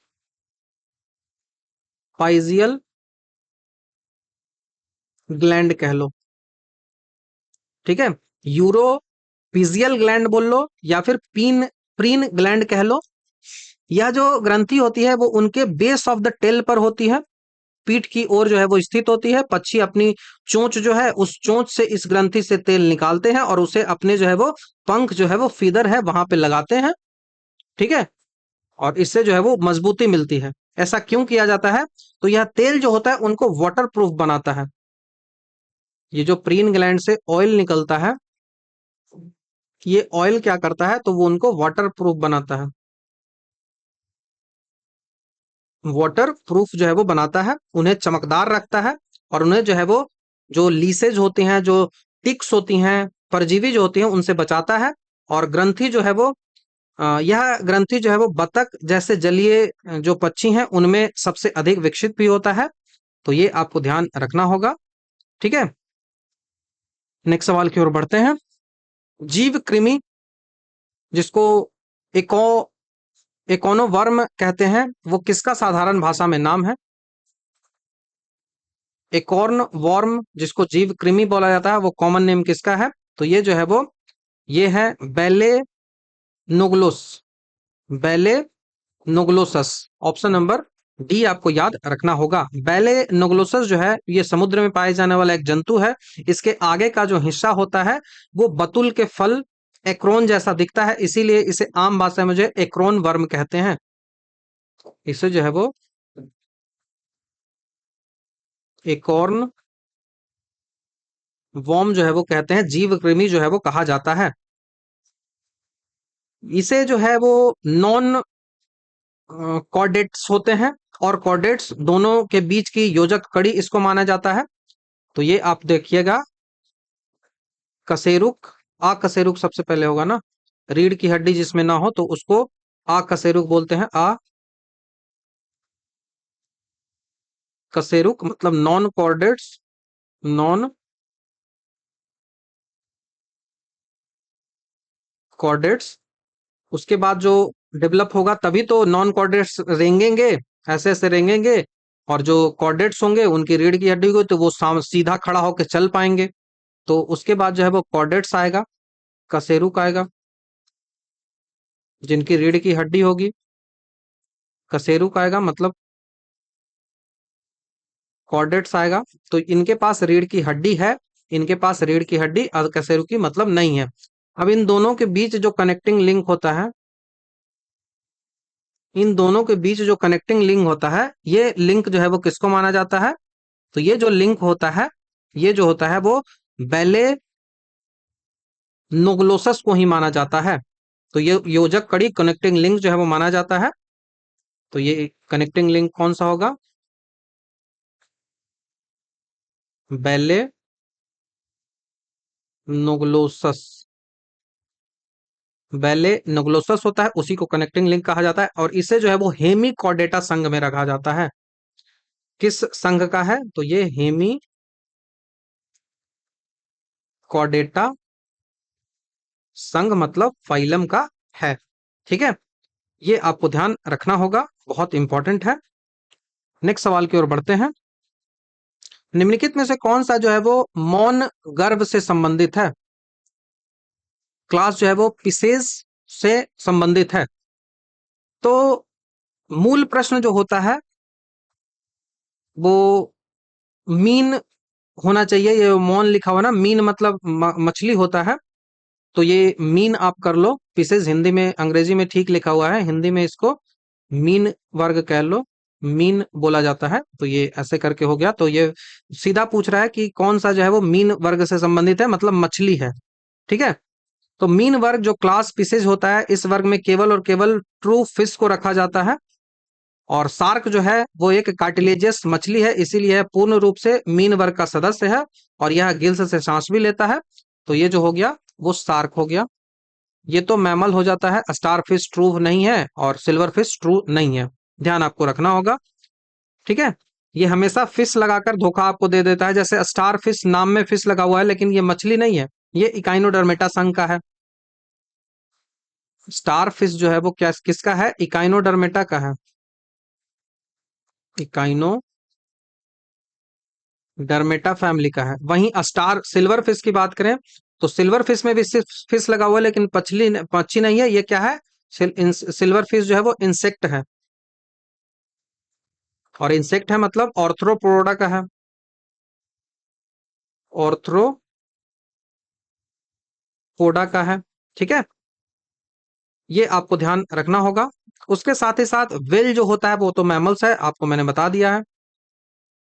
कभी भी सवाल पूछा जाए, आपको मैं यहाँ पे लिस्ट बता देता हूं। ट्रू फिश जो होता है उनकी लिस्ट। ट्रू फिश में सबसे पहले आप शार्क को रखोगे। ठीक है, शार्क ट्रू फिश में हो गया। दूसरा आप जो है वो डॉग फिश को रखोगे। तीसरा आप जो है वो सी हॉर्स को रखोगे। सी हॉर्स को रखोगे। चौथा आप जो है वो जो रेहू होता है उसको रखोगे। पांचवा आप जो है वो कतला को रखोगे। ये खाने वाली सब मछलियां होती हैं। ठीक है, उसके बाद जो है वो फॉल्स नकली मछली जो होता है, नकली मछली जो होता है उनके नाम आप एक एक करके लिख लो, जिसमें फिश लगा होता है लेकिन उसके बावजूद वो मछली नहीं है। तो जेली फिश, जेली फिश हो गया। जेली फिश जो होता है वो सिलेंट्रेटा का है, सिलेंट्रेटा का है।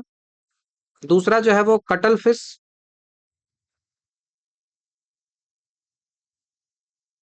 Cuttle fish. Devil fish, devil fish हो गया। ये सारे के सारे किसके हैं? मोलस्का के हैं, मोलस्का के हैं। तीसरा जो हो गया वो क्रे फिश हो गया, क्रे फिश, सिल्वर फिश, ये दोनों जो हो गया वो ऑर्थ्रोपोडा का हो गया, ऑर्थ्रोपोडा का हो गया। ये आपको ध्यान रखना होगा, कई बार सवाल ऐसे पूछे जाते हैं। ठीक है, नेक्स्ट सवाल की ओर बढ़ते हैं। निम्नलिखित में से कौन सा जंतु जो है वो एक कोशिकीय नहीं है, मतलब उसके पास कई सारे सेल होते हैं। ठीक है, तो ये जो होगा वो हाइड्रा होगा। ऑप्शन नंबर बी हमारा आंसर है, यूनिसेलुलर और मल्टीसेलुलर। ठीक है, तो हाइड्रा जो होता है वो सेलेंट्रेटा जो संघ है उसका एक जलीय जीव होता है। ये मल्टीसेलुलर होता है और इसका शरीर जो है वो कई कोशिकाओं से मिलकर बना होता है, जो कि टिश्यू स्तर पर ऑर्गेनाइज्ड दिखता है। तो यहाँ पे जो है वो मल्टी सेलुलर ये है, मल्टी सेलुलर है। बाकी प्लाज्मोडियम, लिस्मेनिया, एमीबा ये सारे यूनिसेलुलर होते हैं। अमीबा एक प्रोटोजोआ संघ का एक कोशिकीय जीव है। प्लाज्मोडियम भी एक कोशिकीय जीव है प्रोटोजोआ का। उसके साथ ही साथ लिस्मेनिया जो है वो एक कोशिकीय जीव है, परजीवी होता है, प्रोटोजोआ होता है, जो कि सैंड फ्लाई द्वारा फैलता है और काला जार जो है उसका कारण बनता है, ब्लैक फीवर जिसको बोलते हैं। हाइड्रा जो होते हैं उसमें टेंटिकल्स पाए जाते हैं, जिससे डंक मारने वाली जो कोशिकाएं होती हैं, जिसको दंश कोशिकाएं होती हैं, उनको कहा जाता है। इनका उपयोग करके वो शिकार को पकड़ती है। तो हाइड्रा जो है इसमें क्या होता है, तो हाइड्रा में टेंटिकल्स पाए जाते हैं। हाइड्रा जो होते हैं उनमें क्या पाया जाता है, उसमें टेंटिकल्स पाए जाते हैं। ये टेंटिकल्स जो है वो क्या करते हैं, तो ये टेंटिकल्स पाए जाते हैं, इसी टेंटिकल से डंक मारने वाली कोशिकाएं होती हैं। डंक मारना इससे होता है, जिसको बोल जाता है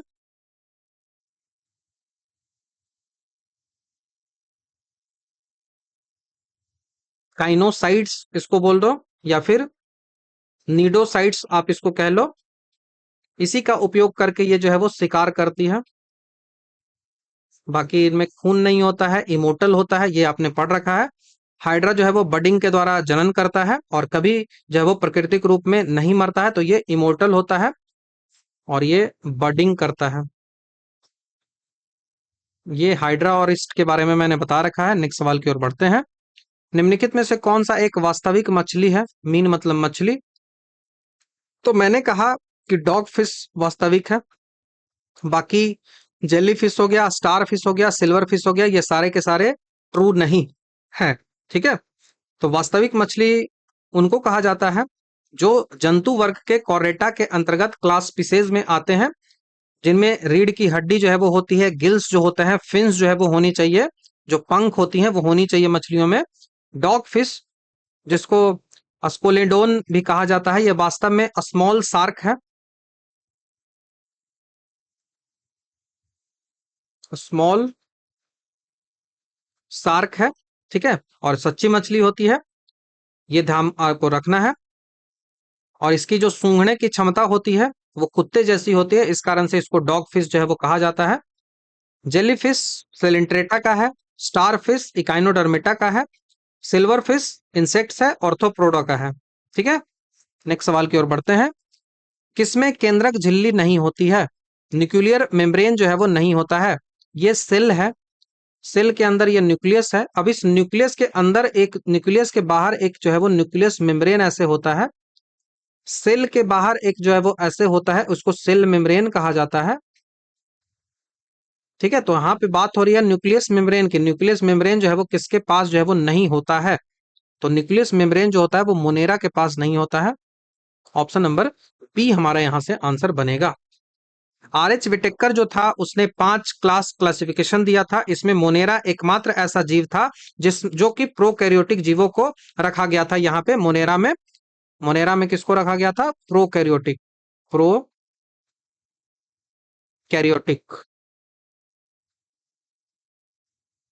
प्रोकैरियोटिक कहने का मतलब कि जिनका न्यूक्लियस मेम्ब्रेन नहीं होता है। प्रो मतलब आदिम, प्रिमिटिव, कैरियोटिक कैरोन मतलब न्यूक्लियस होता है। वो जीव जिनकी कोशिकाओं में एक सुसंगठित केंद्रक नहीं मिलता है, डीएनए चारों ओर सीधा जो है वो न्यूक्लियस मेम्ब्रेन में नहीं पाई जाती है, डीएनए सीधा साइटोप्लाज्म में तैरते रहता है, ये साइटोप्लाज्म है और इसी में डीएनए जो है वो तैरते रहता है। इसका सीधा सा मतलब है कि यहाँ पे ये सेल मेम्ब्रेन, न्यूक्लियर मेम्ब्रेन नहीं होता है।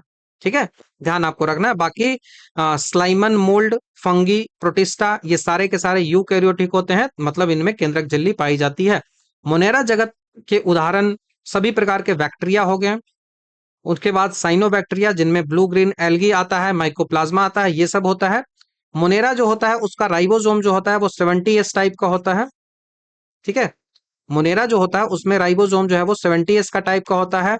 माइटोकॉन्ड्रिया जो होता है वहां पे भी राइबोसोम जो होता है वो कैसा होता है, 70S का राइबोसोम होता है। इस बारे में मैंने काफी डिटेल से आपको पहले भी बता रखा है, आगे भी आएगा तो उसको डिस्कस करूंगा।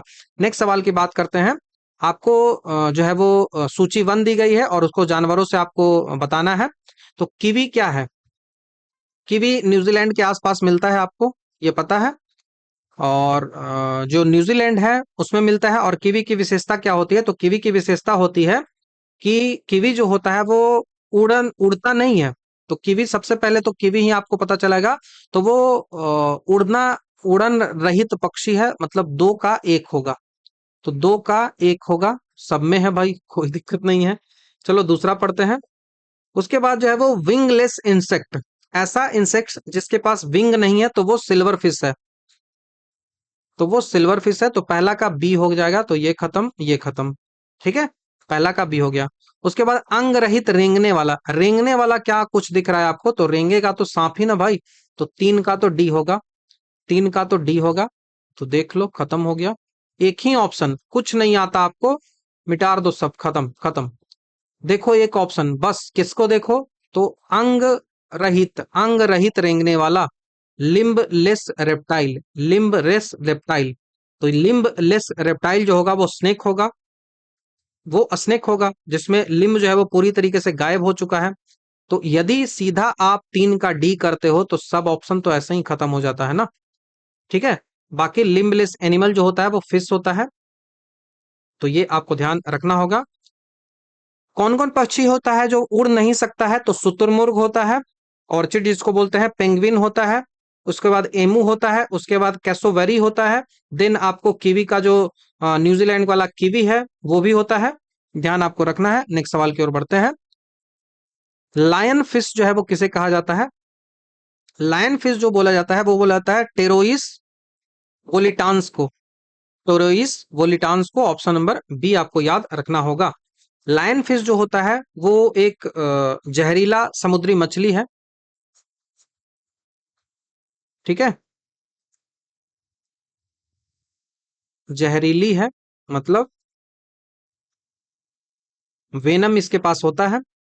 क्या है? मछली है। ठीक है, इसके पंख जो होते हैं वो शेर जो होता है लायन के जो है के जैसा दिखता है। इस कारण से कांटा इसमें होता है, इस कारण से इसको लायन फिश जो कहते हैं। इसका वैज्ञानिक नाम टेरोइस वोलिटान्स है। टेरोइस वोलिटान्स होता है, बाकी इसको टेरोइस वोलिटान्स कहा जाता है, आपको ये ध्यान रखना होगा। टेरोइस वोलिटान्स इसको कहा जाता है। ठीक है। उसके बाद जो है वो स्ट्रिंग रे की बात करें। स्ट्रिंग रे जो होता है वो चपटी मछली होती है, कार्टिलेजियस मछली होती है, जो कि लंबी पूंछ में जहरीला कांटा जो है वो होता है। तो इसमें भी जहरीला है। स्टिंग रे जो है वो ये भी जहरीला है। कभी जहरीला और नॉट जहरीला में पूछ दे तो स्टिंग रे आप याद रख सकते हो, कार्टिलेजियस फिश है। उसके बाद कोलोराइंचस जॉर्डन है, ये जो है वो मछली होता है। उसके बाद लाबियो रोहिता है, ये भारत का सबसे प्रसिद्ध मीठे पानी का मछली है, जिसको नॉर्मल भाषा में आप जो है वो रेहू कहते हो। खाने के लिए यूज करते हैं लोग रोहू, तो इसको लाबिया रोहिता बोला जाता है। नेक्स्ट सवाल की ओर बढ़ते हैं। निम्न में से कौन जो है वो अपनी सामाजिक व्यवस्था के लिए प्रसिद्ध है? सामाजिक व्यवस्थाएं हनी में सबसे ज्यादा होती है, option number C. Honey bee जो होता है सोशल इंसेक्ट इसको कहते हैं। जंतु जगत का कीट जो है वो बहुत ही जटिल और संगठित जो है वो समाज इसका होता है। यू सोसाइटली इसको कहा जाता है, संगठित सोशल सिस्टम को बोला जाता है यू सोशियलिटी। ठीक है, यू सोशियलिटी, जिसमें सारा काम जो है वो अलग अलग बंटवारा है। अब इसमें सामाजिक व्यवस्थाओं को कैसे आप देख सकते हो? तो मैंने बताया है ऑलरेडी आपको कि एक मधुमक्खी का छत्ता है, वहां पे क्वीन जो होती है वो अंडे देने का काम करती है। ड्रोन्स जो होती हैं, जो नर मक्खियां होती है, वो केवल और केवल उनका काम होता है कि केवल रानी के साथ आपको प्रजनन करना है, बस, और कुछ नहीं है करना है, पॉपुलेशन बढ़ाना है। उसके साथ ही साथ वर्कर्स होते हैं, जो कि ये बांझ मादाएं होती हैं, ऐसी मादाएं जो रिप्रोडक्शन नहीं करती हैं, तो ये बांझ मादाएं होती हैं, स्ट्रिल्स फीमेल्स होती हैं। ये सारा काम करती हैं, छत्ता बनाना हो गया, रस लाना हो गया, बच्चों को पालना हो गया, रक्षा करना हो गया, ये सब हो गया, ठीक है। अब ये एक दूसरे को कैसे कम्युनिकेशंस करती है, तो नर्तन के माध्यम से कम्युनिकेशंस करती है, ये भी मैंने आपको बता दिया है, ये आपको ध्यान रखना होगा। नेक्स्ट सवाल की ओर बढ़ते हैं। निम्नलिखित में से कौन सा जो है वो सेंग्यूवोरस है? सेंग्यूवोरस है, सेंग्यूवोरस, तो सेंग्यूवोरस जो है वो मॉस्क्यूटो है। ऑप्शन नंबर सी आपको याद रखना होगा। सेंग्यूवोरस जो है वो लैटिन भाषा का सेंग्यूस जो वर्ड है उससे मिलकर बना होता है। ये जो वर्ड होता है इसका मतलब क्या होता है, तो इसका मतलब होता है ब्लड, और जो ये वोरस वर्ड आपको दिख रहा है लास्ट में, ये जो मत होता है इसका मतलब है खाने वाला, खाने वाला। तो जो ब्लड को खाता है, तो ये परजीवी केवल दूसरे का खून पीकर ही जीवित रहते हैं, तो इसको सीधा सा ब्लड फीडिंग कह सकते हो, ब्लड फीडिंग कह सकते हो, तो वो मच्छर ही तो है ना। फीमेल मॉस्क्यूटो जो है वो सेंग्यू वोरस होती है। मच्छरों में भी कौन सा मच्छर, तो मादा, पुरुष नहीं काटते हैं, आपको ये पता होना चाहिए, ठीक है। उन्हें अपने अंडे विकसित करने के लिए रक्त की प्रोटीन की आवश्यकता होती है, इसी कारण से मादा ही काटती हैं, ठीक है। उसके साथ साथ और अदर जो है वो सेंग्यूवोरस की बात करें, तो पहला तो आपने मच्छर लिख लिया, दूसरा आप जो है वो लीच, जोंक जो होता है उसको आप लिखो, लीच जिसको बोलते हो। तीसरा जो है वो आप चमगादड़ लिखो, ठीक है, वेम्पायर चमगादड़। तीसरा, चौथा आप जो है वो खटमल लिखो, खटमल हो गया, ठीक है। नर मच्छर खून नहीं पीते हैं, वो क्या करते हैं, तो नर जो होता है, नर मच्छर जो होता है वो पौधे से रस पीते हैं, तो वो जो है वो पौधे का रस पीते हैं, पौधे का रस पीते हैं, और इस रस को क्या बोला जाता है, नेक्टर बोला जाता है। ध्यान रखिएगा, बहुत इंपॉर्टेंट ये सब है, बार बार पूछा जाता है। स्नेक की बात करें तो स्नेक क्या है, तो स्नेक जो होता है वो मांसाहारी होता है, प्रीडेटर होता है, ठीक है। पूरा शरीर होता है, उसको आपको निगल जाएगा, खाना चबाता उबाता कुछ नहीं है, सीधा निगल जाएगा। कॉकरोच की बात करें तो ये ओमनीवोरस होता है और स्कैवेंजर भी होता है, ठीक है। उसके बाद अर्थवॉर्म की बात करें तो ये जो होता है वो सड़े गले जो पौधे होते हैं, मिट्टी होते हैं, उन सबको खाते हैं, इस कारण से अर्थवॉर्म जो होता है उसको क्या बोला जाता है, इसको अपरद दहारी कहा जाता है, इसको बोला जाता है डेट्रीटीवोरस, डेट्रीटीवोरस, डिट्राइटीवोरस इसको कहा जाता है। हिंदी इसका होता है अप्रदाहारी, अप्रदाहारी इसको कहा जाता है, ठीक है। ध्यान रखिएगा, नेक्स्ट सवाल की ओर बढ़ते हैं। किसका पोषण विधि जो है वो हेलियोफाइटिक होता है? मनुष्य जो होता है वो होलोजोइक मोड ऑफ न्यूट्रिशन को फॉलो करता है, अमीबा भी है वो भी होलोजोइक मोड ऑफ न्यूट्रिशन को फॉलो करता है।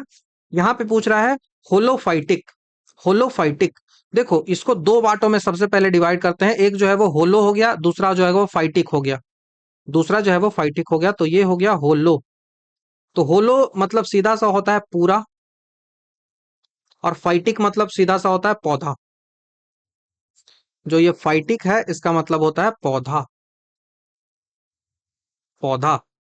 तो जब कोई जीव हरे पौधे की तरह प्रकाश संश्लेषण के माध्यम से अपना भोजन जो है वो बनाता है, तो वह जो है वो स्वपोषी होता है, और उसको जो है वो होलोफाइटिक कहते हैं, उसको जो है वो होलोफाइटिक कहते हैं। तो होलोफाइटिक सीधा सा मतलब है कि प्रकाश संश्लेषण करेगा, तो ये है वो फोटोसिंथेसिस करेगा, फोटोसिंथेसिस करेगा। युग्लिना जो होता है वो प्रोटोजोवा है, लेकिन इसमें क्लोरोप्लास्ट पाया जाता है, सूर्य के प्रकाश में यह पौधे की तरह जो है वो होलोफाइटिक भोजन जो है वो बनाती है, तो युग्लिना है। पौधे और जंतुओं के बीच की कनेक्टिंग लिंक भी होती है, ठीक है। तो ये आपको ध्यान रखना होगा। और अमीबा जो है वो होलोजोइक मोड ऑफ न्यूट्रिशन करता है फॉलो, और मनुष्य भी होलोजोइक करता है, ये मैंने बता दिया है। और डेट्रीवोरस कौन सा है, तो वो केचुआ हो गया, इसको भी मैंने बता दिया है। किस जीव में फ्लैजिलम जो है वो पाया जाता है, फ्लैजिला प्लूरल हो जाएगा और फ्लैजिलम सिंगुलर है। तो फ्लैजिला जो पाया जाता है वो यूग्लिना में पाया जाता है। ऑप्शन नंबर बी चलने के लिए मैंने ऑलरेडी आपको बता दिया है। एक वाइप जो चाबुक होता है या फिर धागे जैसी लंबी संरचना होती है फ्लैजिलम, ऐसे कुछ है ना, तो उसपे ऐसे ऐसे संरचनाएं निकली हुई रहती है, ऐसे ऐसे ऐसे ऐसे ऐसे, तो इन्हीं से चलता है, खाना पकाता है, सब कुछ इन्हीं से करता है। तो ये सूक्ष्म जो तैरने में, लोकोमोशन करने में, इन सब में ये हेल्प करता है। ठीक है, फ्लैजिला कशाफ इसको हिंदी में बोला जाता है। यूग्लिना के शरीर में सिर पे एक लंबा सा फ्लैजिलम होता है जिसे हिलाकर वह पानी में आगे बढ़ते रहता है, ध्यान रखिएगा। अमीबा जो होता है उसके पास जो है वो स्यूडोपोडिया होता है। पैरामीशियम जो होता है उनके पास जो है वो सीलिया होता है। सिलिला और फ्लैजिला दोनों स्यूडो जो है वो मोशन में ही काम आता है, इसको सीलिया बोलते हैं।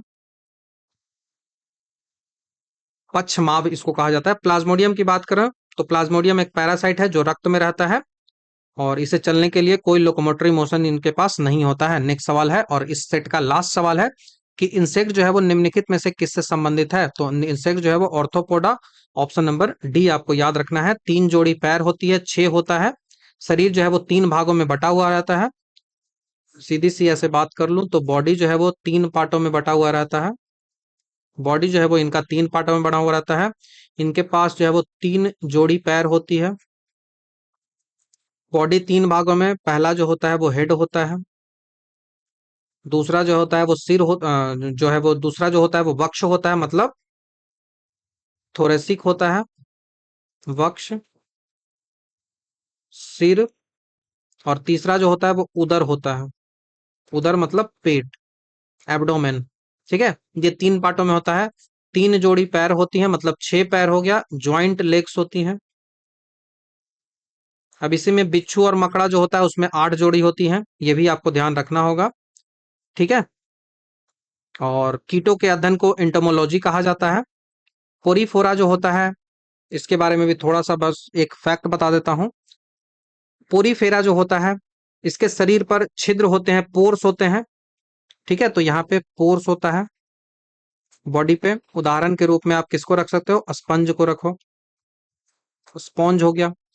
सेलेंट्रेटा की बात करें, एक फैक्ट, पानी में रहने वाला खोखला जीव होता है सेलेंट्रेटा।